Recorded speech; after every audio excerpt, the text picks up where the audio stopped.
everyone, my name is Tamara Chambers, and this is Tamara Just Saw. And today, I got to see Ferdinand. Just kidding. I saw Star Wars! First things first, this is gonna be a spoiler-filled reaction video. I am not talented enough as a reviewer to step around all the crazy and wonderful surprises that happened in this film. So if you haven't seen the movie, don't watch this. I'm wearing a Rey dress, and I showed up to the theater last night dressed as Rey. Very excited. I got home at like 2:30 a.m. and I didn't fall asleep until like 5 because I was just thinking about it so much. There was so much to process in this film. And upon thinking about it, there were some lulls in storyline. There were a couple things that could have been cut, I think. Things that I cared more about that could have gotten more time, less about that could have got less time. But I still absolutely loved it. I loved Force Awakens as well, but this felt more OG Star Wars. Even though there were some moments in it where things happened that have never happened in Star Wars before. Interesting things that characters have never been able to do, were able to do in this film. It still felt like a really nice connection to the original three, the original trilogy. I think that the creatures in this were way more OG Star Wars. I thought the Porgs, I'm sorry if you don't like Porgs, but I love the Porgs. I thought Puppet Yoda was just such a great moment. The story is really about Ben Solo and Rey finding what's inside of themselves. The dark side, the light side, what level of each do they have, and kind of processing through that. It's also about the Resistance just trying to survive, basically. Cody just texted me a picture of the Praetorian Guard, which we have grown to love. That's another character that I will be bringing up. Aw, say hi to Cody, everyone. You get to see a lot more of Poe in this, and a really nice character change for him, being like this go-get-em dude who's gonna do things by his own rule book, and kind of Han Solo-y in that sense. But whereas Han, like, was always right about it, Poe very much was not, and he was able to turn his way of thinking around, which was really nice to see. You see Luke doing things that Jedi have not ever done before, and it's awesome. This morning I was on Twitter just looking through all the Star Wars tweets, and I saw a lot of people didn't like this film, which didn't even cross my mind that that would even be a possibility because I loved it so much. I just was smiling from ear to ear the whole time, unless I was crying from the sheer brilliance of some of the action sequences. It seems that people aren't digging the newer elements to it, and I just think that's so crazy. To me, feel what you're gonna feel, of course, but I don't know, we want new Star Wars content, so there's gotta be some changes and some like additions to the story. I know there's a lot of like extended universe stuff and things that people are gonna be like, well, they could have done that, they didn't have to add new things. I don't know, I'm all about adding things if they're done well. I thought it was done really well. You got a lot of Leia, which was incredible. There was a lot of tender moments. I don't know if they had to like reshoot any lines after she had passed Carrie Fisher, but it seems like they knew and were kind of playing into some of it with some sweeter moments. The end, Luke goes to her and says, no one's ever really gone. There's just some really tender moments with Leia, and it's what everyone wanted, and it was beautiful. Also, she doesn't die in this film, which shocked the hell out of me. Like, what are they gonna do? What are they gonna do? Oh my God. I mean, I'm happy, I'm so glad, but like, what?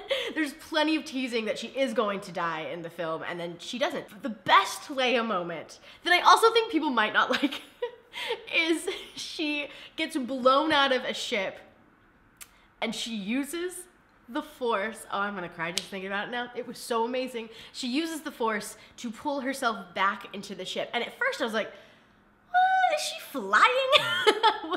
What is this? It would have been a really easy choice for them to have just like killed her off, because she had a really beautiful moment where she was floating there in outer space and she looked peaceful, and I was like, oh my God, this is the end. This is the end of Leia. And it wasn't. She just like Force pulled herself right on in. The weirdest part though, character-wise for me, was Finn and Joy. And nope, Rose. I love Rose. She's got a great moral compass, very hard worker. I love Finn as well. I didn't love their storyline, and I think that's probably pretty universal. It just felt unneeded, because in the end, it literally is unneeded. Nothing comes of it. So they go off and they're trying to find this hacker. The hacker, or the coder that they find, is awesome. I really like his acting, but again, really just unneeded. So they go find this guy. They go to like this weird casino planet. They free some beasts, and it's fine, but it feels like a spin-off movie. Like, it feels like, why is this happening right now? I would have so much rather seen what Rey was up to. I loved her in this. On the casino planet, you did see the little boy who uses the Force at the very end. That was cool. I feel like they were setting up something for 9, where there might be a new children's academy who have, you know, elements of the Force, or Force sensitive. Snoke sucks. He's just like a bad guy. He looks pretty cool, I guess, but he's just kind of like there. And it's just a way for you to see that Kylo Ren is kind of trying to decide between joining Rey, starting his own thing, or taking over. And so he ends up taking over. There are 3 sequences in the film that blew me the actual away. And one of them was when Kylo Ren kills Snoke, and then him and Rey team up together to kill the Praetorian Guards.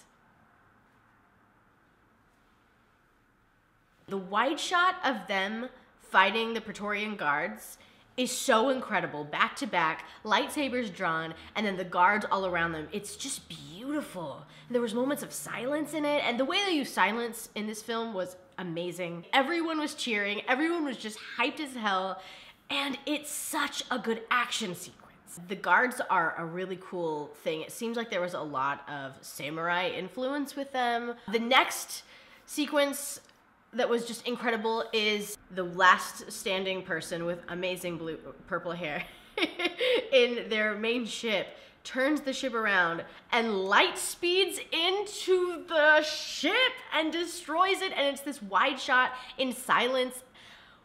And then of course the last incredible sequence is Luke Skywalker fighting Kylo Ren. And it was so good. Again, wide shots, again, use of silence. I love the difference between their fighting styles. Luke Skywalker has such a Jedi Master fighting style, and Kylo Ren is like this fit-filled frenzy. So they're on this new planet called Creed? Is it Creed? It had this really cool element where the ground is just covered in salt. And when you skirt your leg across it or foot across it, it becomes red. And Kylo Ren is fighting so aggressively, and all of his foot motions are making red marks in the salt. And I love that they made it a point to show you that Luke's didn't. So of course it didn't, because he wasn't actually there, but I was like, oh, maybe he's just so light on his feet. Nope. He's just force placing himself there. So cool. It was sprinkled with really delightful bits of comedy, a lot coming from Luke, from Yoda, some from a couple of the creatures. You get a look of blue milk. Other than the Finn Rose storyline, the only thing that I really didn't like is the 25-minute Frozen short at the beginning of the film. I loved this movie so much. This is maybe in the contender for top Star Wars film for me. I gotta give it another rewatching, or 2 or 3, obviously. I'm definitely still on that hype train of seeing it and just feeling the energy from the crowd. I said this when I saw Force Awakens, but this really makes you just want to go revisit the films, and that's why I think it is more of a Star Wars feel. It's like the most Star Wars there ever Star Wars, because it makes me love the franchise again. I never didn't, but it really brings you back into that like feel of Star Wars. It's just so good. I hope you liked it too, and I hope that maybe after a reviewing, if you didn't, it grows on you a bit more. I absolutely enjoyed this so much. Oh my god. Thank you so much for watching. May the Force be with you always. I'll see you next week.